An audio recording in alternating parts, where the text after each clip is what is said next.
ఇలా తెలంగాణ భాష పెడితేనే సినిమా హీరో క్లిక్ అవుతున్నాడు తెలుగు సినిమాలో. టాలీవుడ్ లో తెలంగాణలో మళ్ళా మొదలైంది పోయి.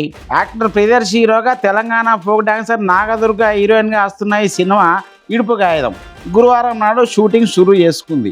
పక్క తెలంగాణ రూరల్ బ్యాక్గ్రౌండ్ లో వస్తున్న ఈ సినిమా ఫస్ట్ లుక్ చూడగానే అబ్బా మస్తు ఉంది పూరి అని సోషల్ మీడియాలో మంచి మంచి పోస్టులు పెడుతుర్రు. ఇక దీన్నే కొందరు రివర్స్ గా చేసి ఓ రేంజ్ లో డిబేట్ చేస్తుర్రు.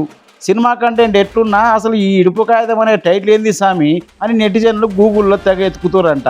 కొందరైతే రకరకాల కామెంట్లు పెడుతుండ్రు. అదే ఇదేం సినిమాలో పోయి డబ్బింగ్ తెలుగులో ఉంటుందా అంటూ గిట్లా ఎగతాళిగా మాట్లాడుతూ ఇడుపు కాగితం అంటే ఏందురి, ఇది పక్క తెలంగాణ మట్టి నుంచి పుట్టిన గ్రామీణ మాండలిక పదం. సింపుల్గా చెప్పాలంటే విడాకుల పత్రం అని అర్థం. ఇప్పుడంటే దంపతులు విడిపోవాలంటే కోర్టులు లాయర్లు చుట్టూ కాళ్ళరిగలు తిరుగుతుర్రు కదా. కానీ వెనకట మొగుడు పెళ్ళాం కలిసి బతకలేమన్నప్పుడు ఊరి పెద్దల సమస్యల్లో ఒక ఒప్పంద పదం రాసుకుంటోళ్ళు. ఇడుపు ఇడుసు అంటే వదిలిపెట్టడం. అట్లా ఒకరినొకరు ఇడిచిపెట్టుకునేటప్పుడు రాసుకునే అగ్రిమెంటే ఈ ఇడుపు కాగితం. అయితే ఈ టైటిల్పై కొందరు నెటిజన్లు చేసిన కామెంట్లకు సోషల్ మీడియాలో గట్టిగానే బరాబర్ సమాధానం ఇస్తుర్రు. ఇన్నేళ్ల సందరి పత్రికా రంగం సినిమా రంగం మమ్మల్ని డామినేట్ చేసి ఆంధ్ర భాషను మా మీద రుద్దింది చాలు. ఆంధ్ర వాళ్ళు మాట్లాడేది స్వచ్ఛమైన భాష అంటే ఇన్ని రోజులు ఎప్పుడో పోయినాయి. సినిమాలల్లో తెలంగాణను వట్టి కామెడీకి, రాయలసీమను విలన్లకు, ఆంధ్రాను హీరో హీరోయిన్లకు వాడే పాత రోత ఫార్మాట్ కూడా పోయింది. ఆంధ్రాను కామెడీకి వాడే రోజులు కూడా వస్తాయి, బరాబర్ వస్తాయి. ఇక మీ నకరాలు ఆపండి అంటూ గట్టిగానే వాయిస్తారు నెటిజన్లు. నిజంగా ఇడుపు కాగితం పేరులో భావంలో స్పష్టత ఉంది. విడిపోయే కాగితం అని, విడిపోయేటప్పుడు రాసుకునే ఒక పత్రం అది. ఎందుకురా అంత ఓరలేంతనం మీకు? మరి విడాకుల్లో ఏముందిరా ఆకుల? అర్థం కాకపోతే మూసుకోండి, సబ్ టైటిల్స్ ఉండవు చూడకండి అంటూ Ganta Chakrapani sir strong warning ఇచ్చిండు. ఇక ఈ సినిమాల పుణ్యమా అని అసలైన తీయనైన తెలంగాణ పదాలు మళ్ళీ యాదికి వస్తున్నాయి. ఇలా కొందరికి అర్థం కాకపోతే చూసి నేర్చుకోండి అని సోషల్ మీడియాలో పెట్టిర్రు. ఇడుపు కాగితం, సోపతి, లొల్లి, పైలం, సద్ది, పొదగాల, మాపటికి, గోస, తండ్లాట, గాయి, గుబులు, గుంజకు, ఉరుకు, పోరడు, పోరి, ఇగో ఇవన్నీ నికార్సైన తెలంగాణ పదాలు. ఇంకా చాలా ఉన్నాయి అనుకోరి. అవధాని గారు, ఈ ఆటా సభల్లో తినడానికి రాండ్రి, పండుకోవడానికి పోండ్రి, రాండ్రి, పోండ్రి, పదండ్రి అని ఇట్లా అంటున్నారంటే దీనికి వ్యాకరణం ఏమైనా ఉందా అండి? ఈ క్రియాపదాలకు వ్యాకరణం ఉందండి. నిజానికి ఇది గంభీరమైనటువంటి ప్రశ్న. తెలంగాణ భాష మొత్తం గ్రాంథిక భాషకి చాలా దగ్గరైనటువంటి భాష.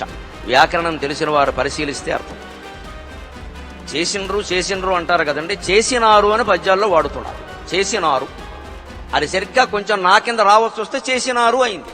మనం నిష్పక్షపాతంగా మాట్లాడుకుందాం. నేను కవిని, నాకు భగవంతుడితో సమానం ప్రపంచంలో ఎవరైనా సరే, నాకు ప్రాంతాలతో నిమిత్తం లేదు. కానీ పక్కాగా చెబుతున్నా, ఎవరితో వాదించడానికైనా సిద్ధం. తెలంగాణ భాష శాస్త్రీయమైన భాష, గ్రాంథిక భాషకి చాలా దగ్గరగా ఉండే భాష. చేసినారు అనేది ఆ నారు కలిసిపోయింది, అచ్చు మాయమైంది, చేసినరు అయింది. కరెక్ట్, సరైన మాట. చేశారు అన్నప్పుడు ఏం జరిగింది? హల్లు మాయమైంది, అచ్చు మిగిలింది. అచ్చు మాయమైతే ఒక భాష, హల్లు మాయమైతే ఒక భాష అవుతుందా? నుడికారాల్లో భేదం తప్ప. తెలంగాణ ప్రాంతంలో భాష గ్రాంథికంగానే ఇంకా ఉండడానికి కూడా కారణం ఏమిటంటే దిక్కుమాలిన ఇంగ్లీషు భాష ప్రభావం అక్కడ చాలా తక్కువ. సర్కారు జిల్లాల్లో ప్రవేశించారు ఆంగ్లేయ దుర్మార్గులు, అక్కడ మొత్తం నాశనం చేసేశారు. నోరు ఇప్పితే ఈవేళ ఇంగ్లీషు తప్ప తెలుగు లేదు ఎక్కడ. 2014లో తెలంగాణ రాష్ట్రం వచ్చినాకనే ఈ మన తెలంగాణ భాషకు, మన యాసకు మంచి గుర్తింపు వచ్చిందల్లా అంటూ నెటిజన్లు కేసీఆర్ను తలుసుకుంటారు. ఒకప్పుడు జోకర్లో పెట్టింది తెలంగాణ సంస్కృతి, బతుకమ్మ, బోనాలు, పోచమ్మ, తెలంగాణ భాష, సంస్కృతి, తెలంగాణ వైభవం, తెలంగాణ పండగలు.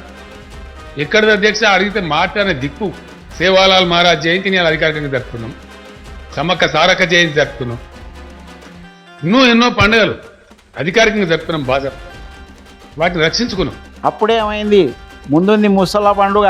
భవిష్యత్తులో అచ్చమైన తెలంగాణ సినిమా అంటే ఏంటో చూపిత్తంతి అంటూరు తెలంగాణ వాళ్ళు. తెలంగాణ యాసకు, ఇక్కడ కల్చర్కు ఇప్పుడిప్పుడే మంచి గుర్తింపు వస్తుంది. మన భాష సౌరభాన్ని సాటి చెప్పేలా మరిన్ని తెలంగాణ సినిమాలు రావాలని కోరుకుందాం అంటూరు తెలంగాణ ప్రజలు. మీరేమంటారు పబ్లిక్? తెలంగాణ పదాలపై కొందరు చేస్తున్న కామెంట్లకు గట్టిగా అరుచుకోరి కామెంట్లా.